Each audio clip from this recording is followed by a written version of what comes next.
Hi, future teacher, and welcome to our elementary education grades 1 through 6 exam number 305, practice test covering sub-area 2, mathematics.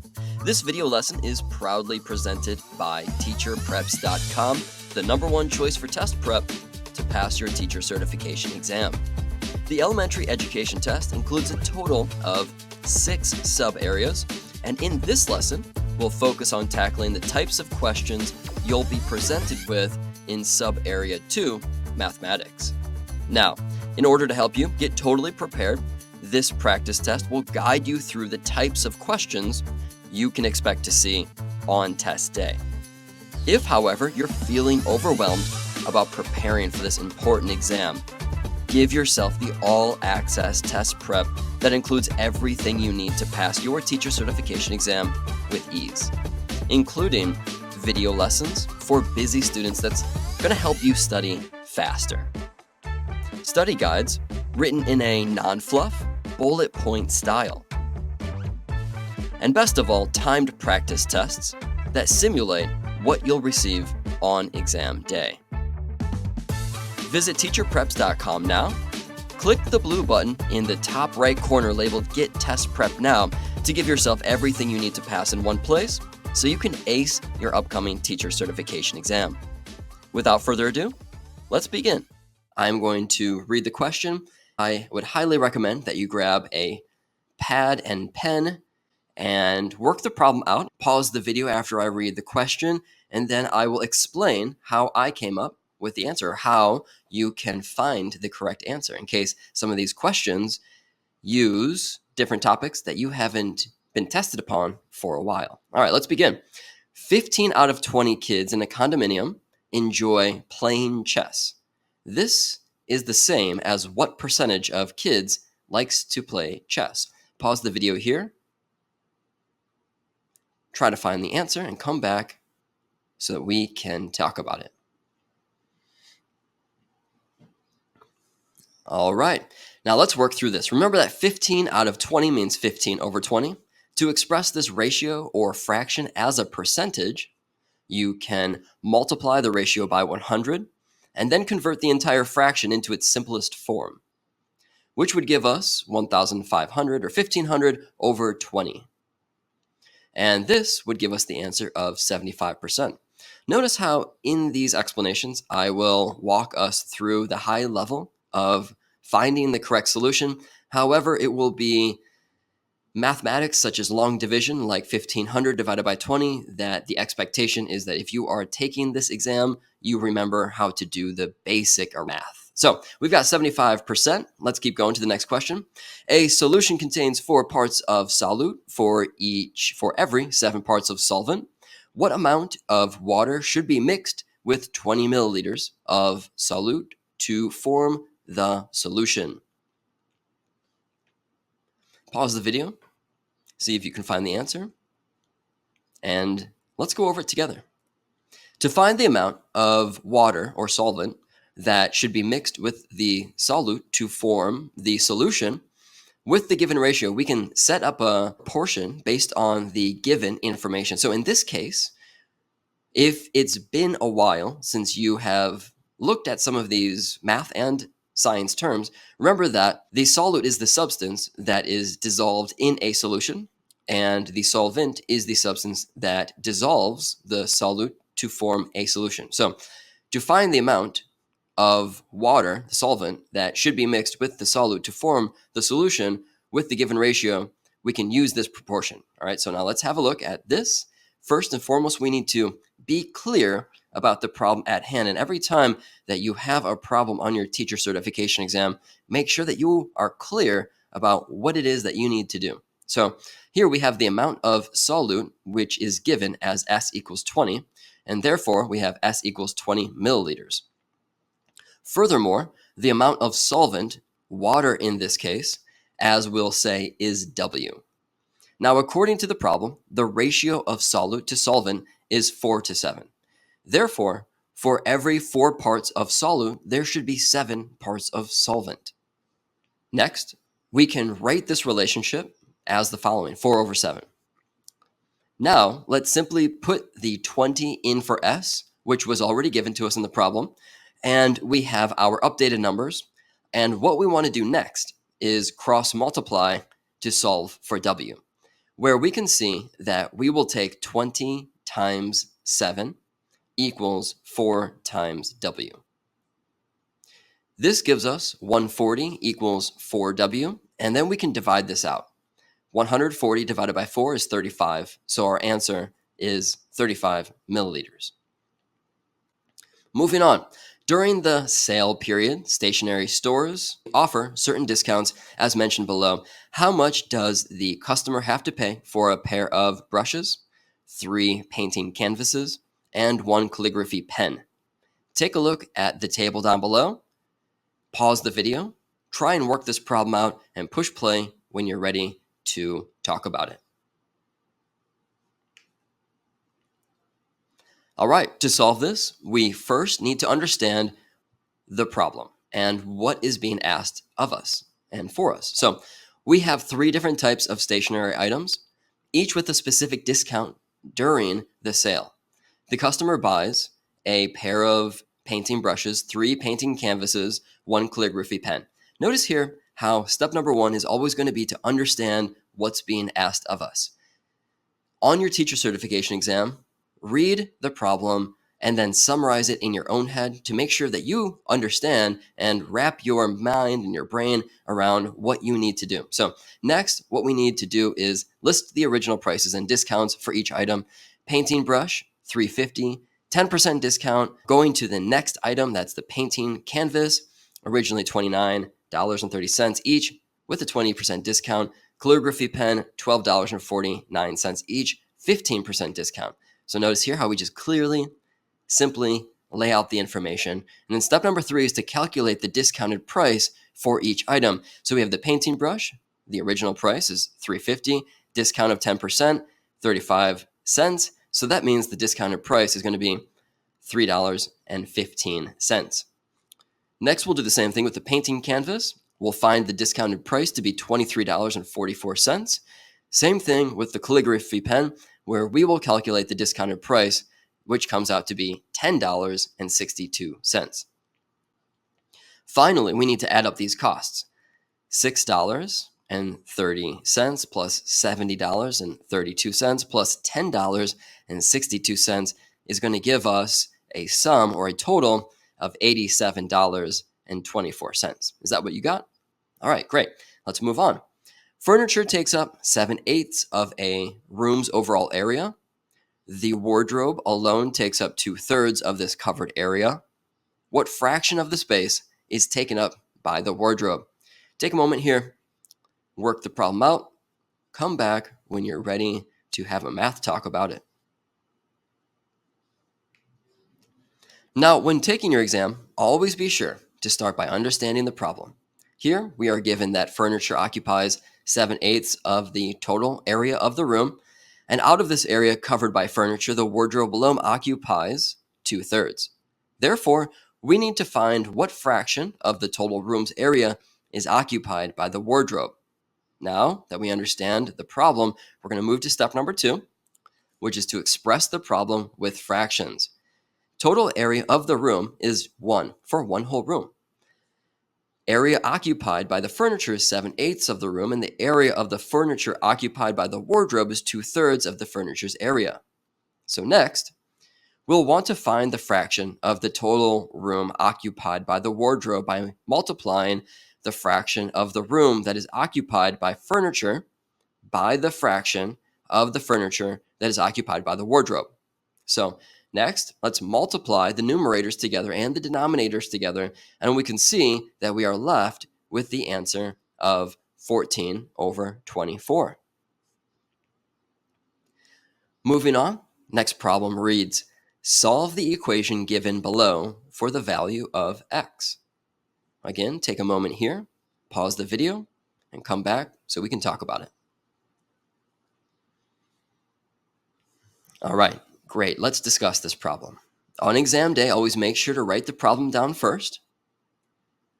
To make the equation easier to work with, we'll clear the fractions by multiplying every term by the least common multiple of the denominators, in this case 15, 3, and 5, which the LCM is 15.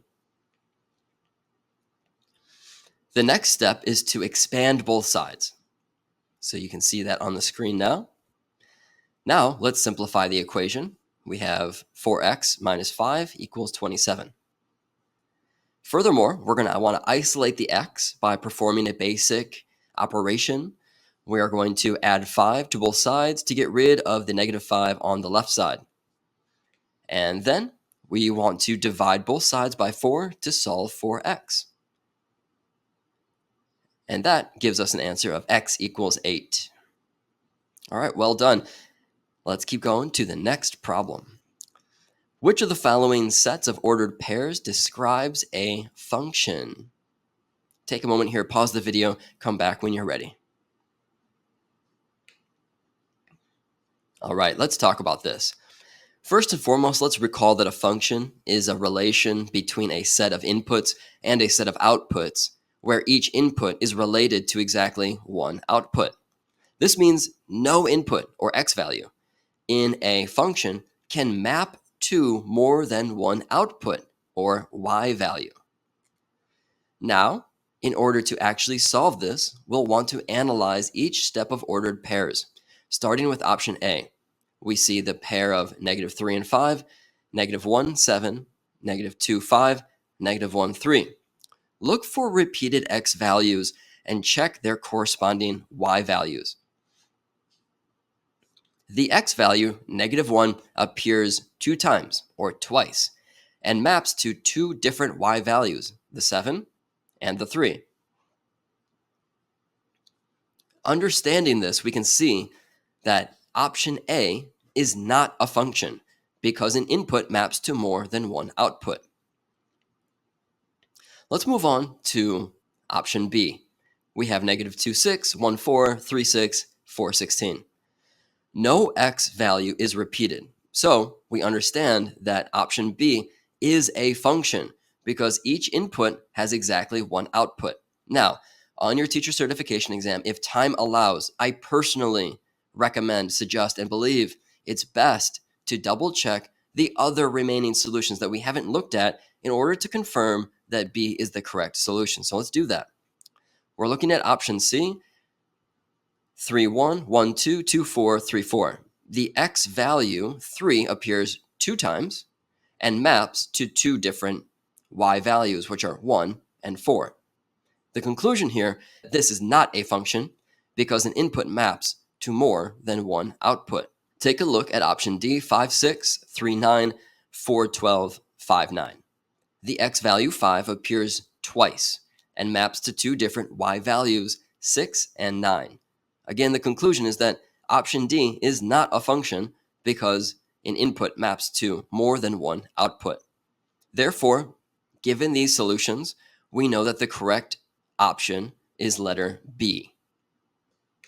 Let's move on. The next problem reads, a factory produces 25% of its daily output in 6 hours. If the factory continues to operate at the same rate, how many hours will it take to produce the entire daily output? Pause the video, try and work this problem, come back when you're ready.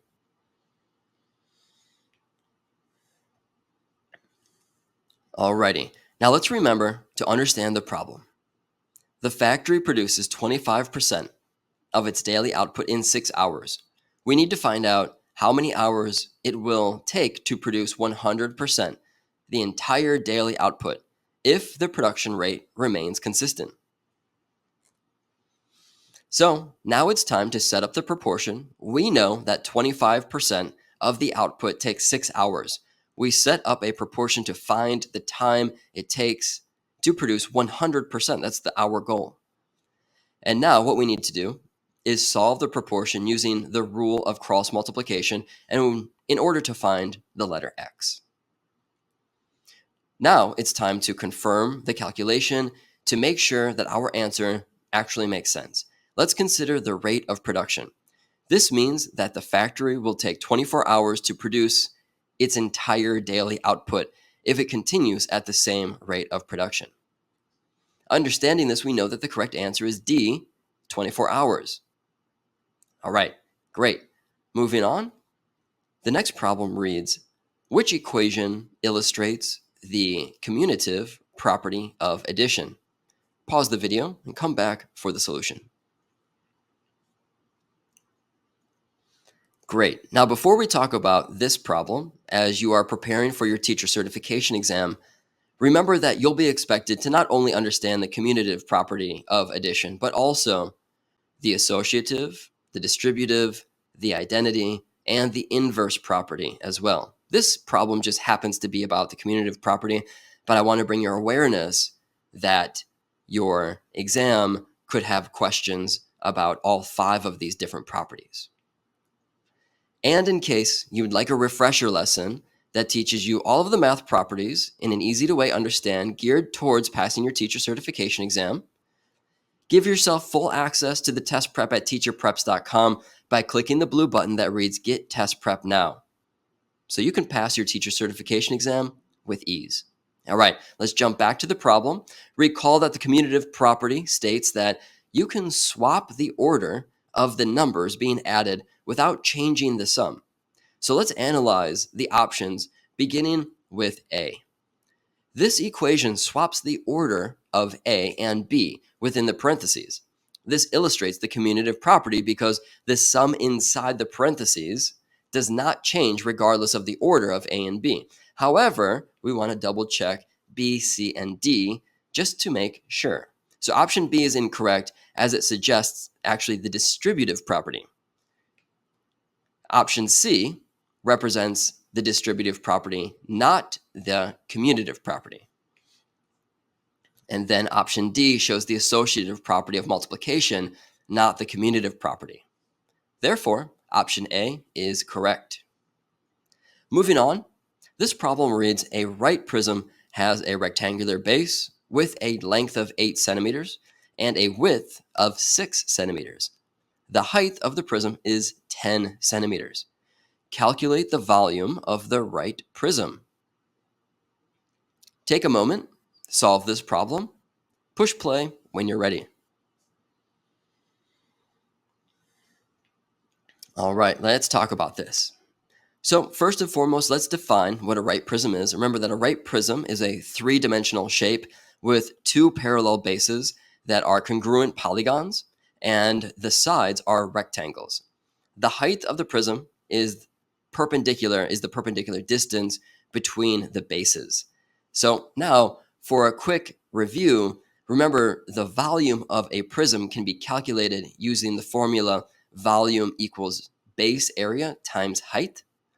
All right, now that we have a little refresher, let's begin by confirming the information that we've been given. Remember, always understand the problem and know what you have in the problem itself.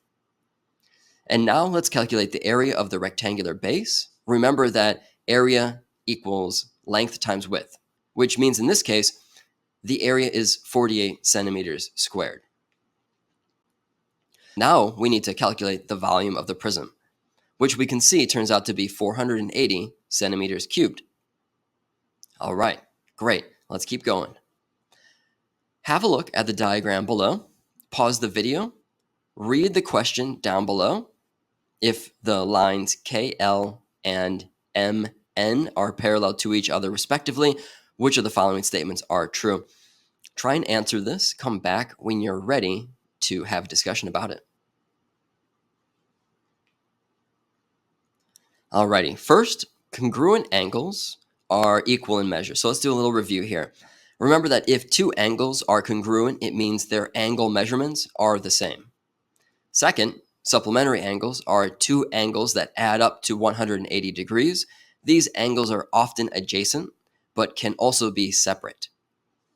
Third, corresponding angles occur when 2 lines are crossed by another line, and this is called the transversal.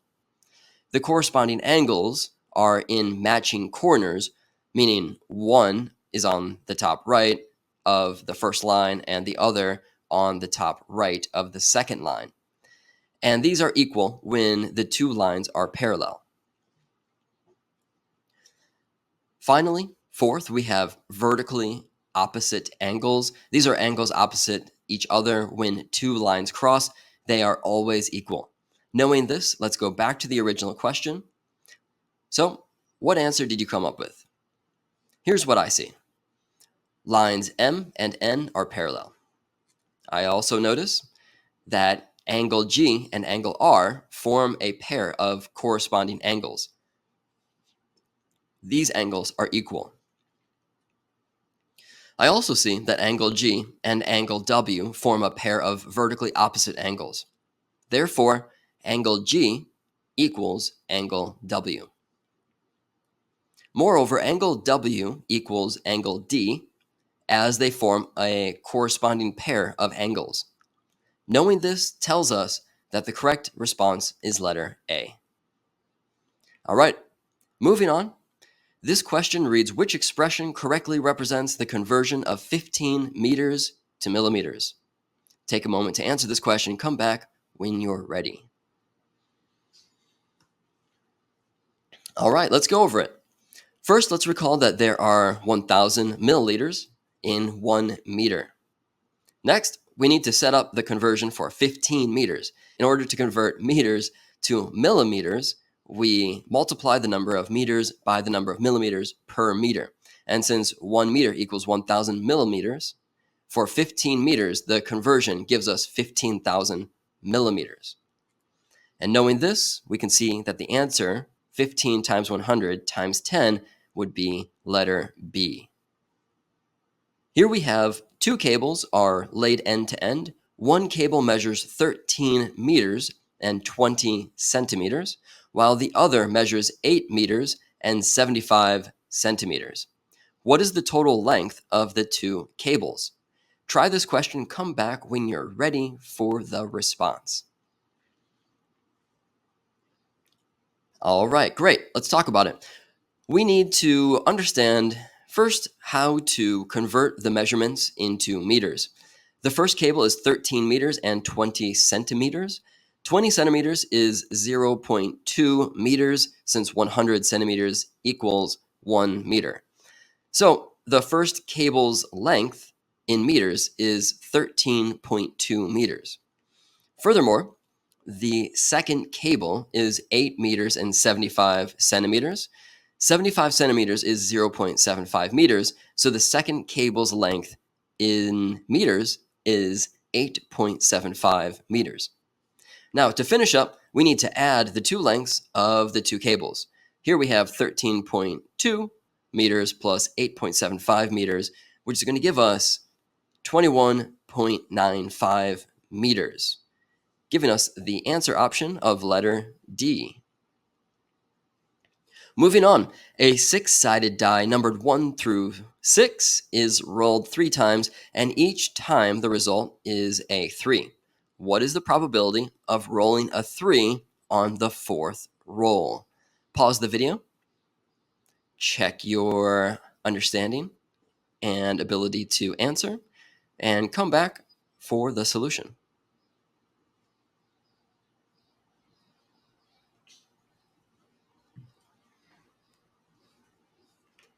All right, let's talk.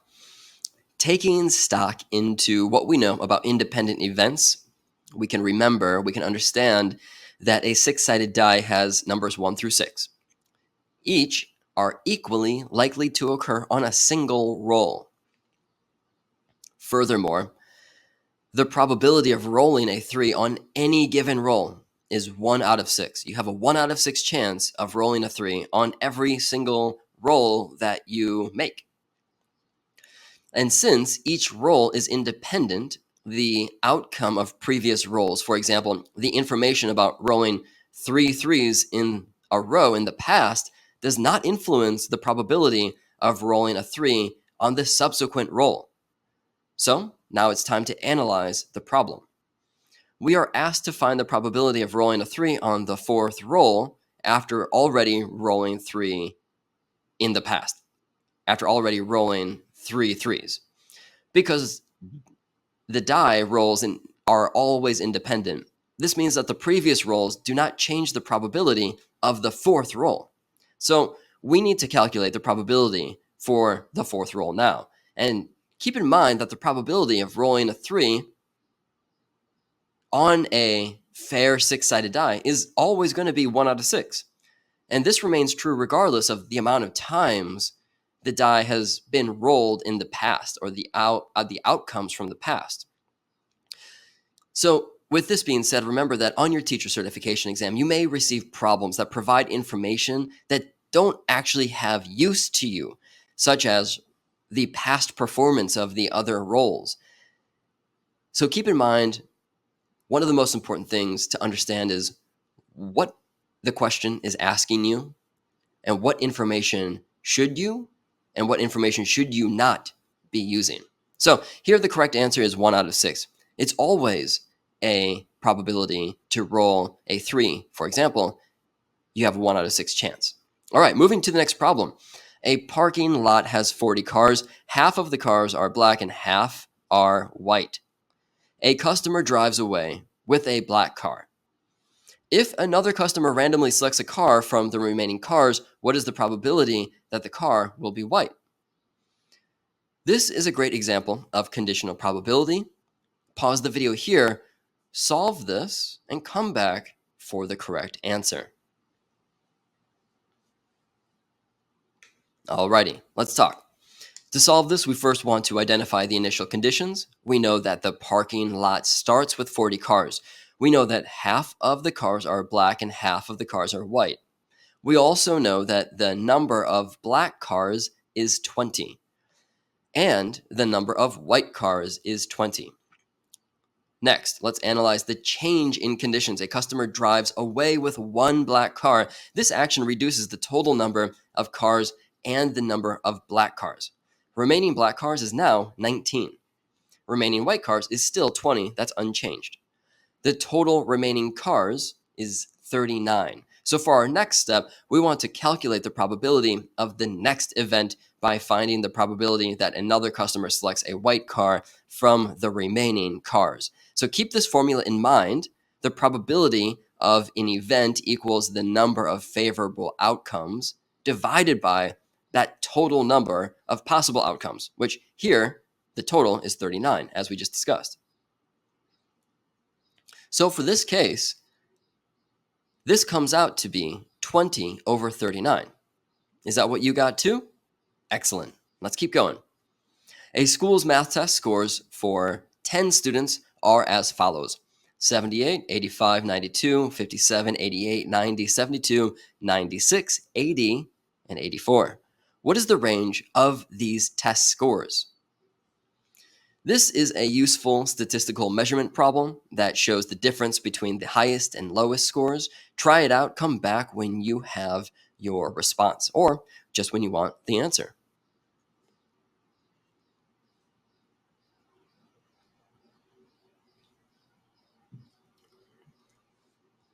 All right. Remember for your teacher certification exam that although this problem is asking for the range, you might be expected to demonstrate your ability to solve the mean, the median, the mode, and also the range.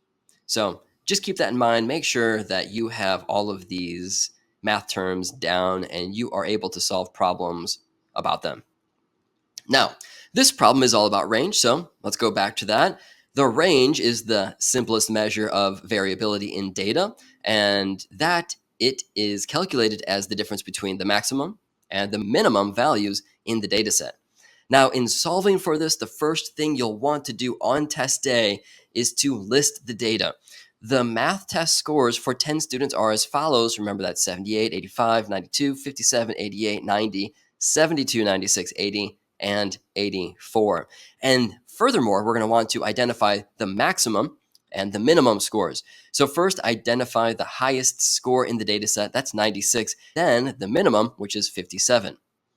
Now it's time to calculate the range using the formula range equals maximum subtracted by or minus the minimum score. And here we can see that comes out to 39. Is that what you got? I hope so. If you're enjoying this video, please give it a thumbs up. I would totally appreciate that. Remember, this is coming from teacherpreps.com. Let's move on to the next problem. A part-time librarian works 3 days per week at a library that is open Monday through Saturday. If the workdays are randomly assigned, what is the probability that the librarian will work on Monday, Wednesday, and Friday? Give this problem a try and then come back to discuss it and see how it's solved.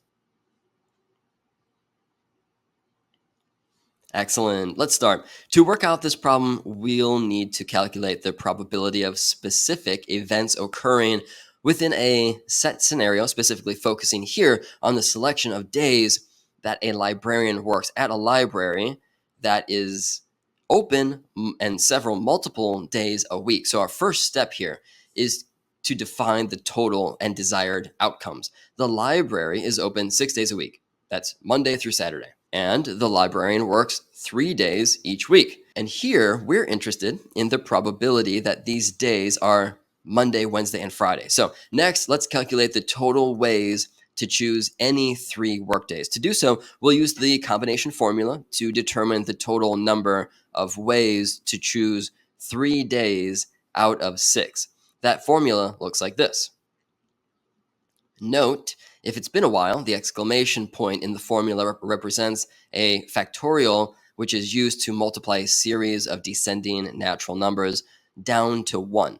So in this case, n is the total number of items to choose from, and k will be the number of items to choose. So plugging these numbers into the formula, you'll see that we get a number of 20, which means that there are 20 different ways the librarian can be scheduled to work any 3 days out of 6. To complete this problem, we need to keep in mind that there is only one specific set of days that we are actually interested in, which is Monday, Wednesday, and Friday. Therefore, this is one specific combination of days. So now we need to calculate the probability using the number of favorable outcomes divided by the total number of possible outcomes. And this gives us the answer of 1 over 20. Excellent. Moving on. The scores of 10 players in a basketball game are recorded as follows: 32, 21, 17, 32, 26, 17, 14, 21, 17, and 32. Select the expression that represents the median of the data provided. Pause the video here, folks. Try and complete this problem and come back when you're ready for the solution.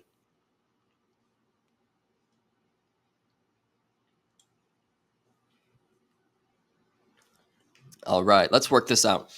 List the scores in ascending order. That's the first step that we have to do.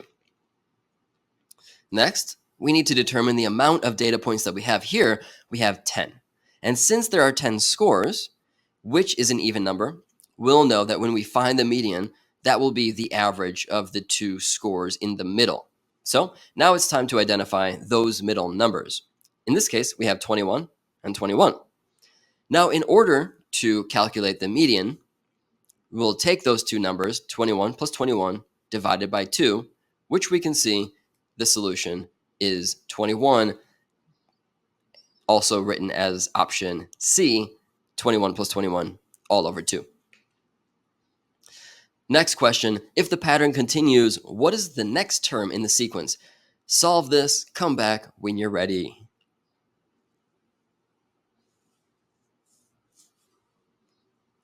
All right. Now, in order to find the next term in the sequence, we'll want to analyze the numerators. And we'll be looking at these numerators 3, 7, 11, and 15. Calculate the differences between these consecutive numerators. And we'll see that the numerators increase by 4 each time. So now it's time to analyze the bottom part, called the denominators.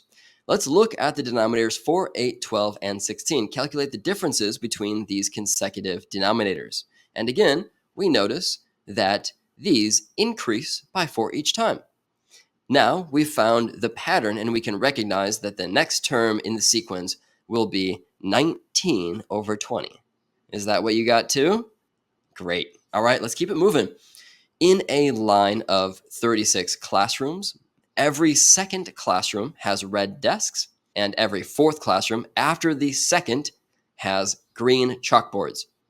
How many classrooms out of the 36 have both red desks and green chalkboards? To solve this problem, what are you thinking we should do? Take a moment here, see if you can find the answer. Come back when you're ready.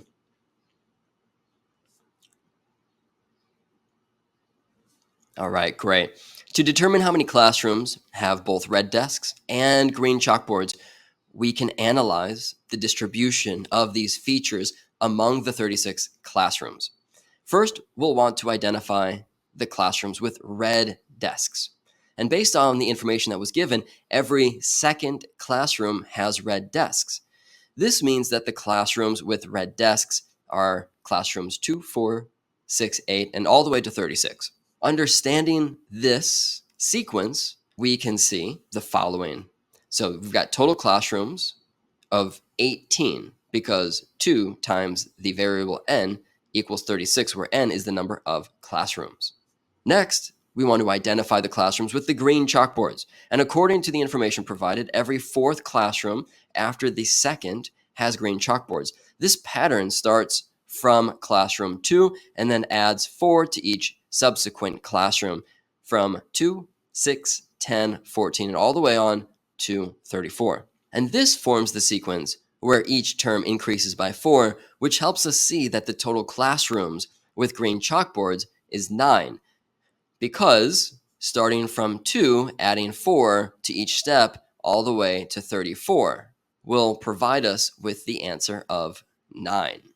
All right, and this forms the sequence where we can see that we are adding 4, and now it's time we need to find the common classrooms. So we have found the red desks, the green chalkboards. Now we need to find what's in common, because the question that we're solving for reads, how many classrooms out of the 36 have both red desks and green chalkboards? In order to do this, we'll need to find the common elements in the two sequences. Again, red desks and green chalkboards. Common classrooms will have numbers that are multiples of both 2 and 4. Therefore, the common sequence here is going to be 4, 8, 12, 16, 20, 24, 28, 32, and 36. Knowing this, we'll count all of the terms that are like, meaning they have both the red desks and green chalkboards. These classrooms are those at every fourth position starting from 4. So the total classrooms is 9, since we list out 4, 8, 12, all the way to 36, which are 9 terms.